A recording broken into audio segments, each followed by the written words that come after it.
আসসালামু আলাইকুম, সবাই কেমন আছেন? আশা করছি সবাই ভালো আছেন। আল্লাহর রহমতে আমরা ভালো আছি। বাগানে চলে আসলাম বেগুন তুলতে।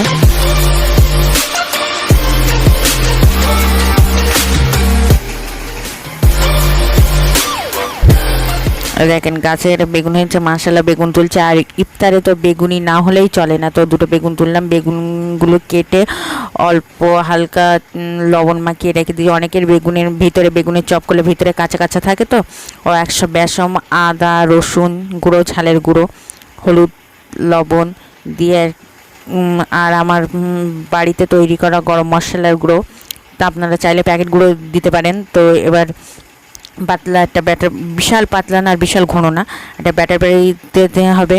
বানানো কমপ্লিট। এবার আমার উনুনে কড়া চাপিয়ে দিচ্ছি, কড়াই তেল দিয়ে দিয়েছি। তেল একটু ভাজতে গেলে তেল বেশি লাগে, আর কিচ্ছু না। এর বেগুনিগুলো দিয়ে ভেজে নেবো, এভাবে সব বেগুনিগুলো ভেজে নেবো।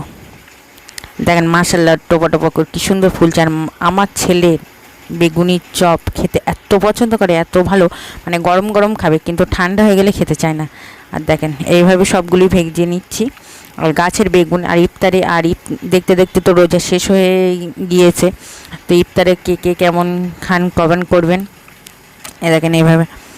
আর আমার সোনা পাখি এগুলো সব ভেজে নিচ্ছে। আর সোনা পাখিকে দিয়েছি হচ্ছে ইয়ামি ইয়ামি, খাও, একটু মুখটা খারাপ আছে।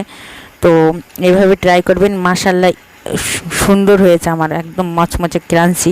তো ভিডিওটা যেই পর্যন্ত, সবাই ভালো থাকবেন, সুস্থ থাকবেন, আজ ব্লগে সুস্থ থাকবেন, আমাদের জন্য দোয়া করবেন। খোদা হাফেজ, বাই বাই, টাটা। আর আমাদের চ্যানেলটা সবাই সাবস্ক্রাইব করবেন, এইভাবে সবাই পাশে থাকবেন আমাদের, আমরা যেন আরও এগিয়ে যেতে পারি। খোদা হাফেজ। মুহাম্মদ নবীনা কে নূর হাদিনা।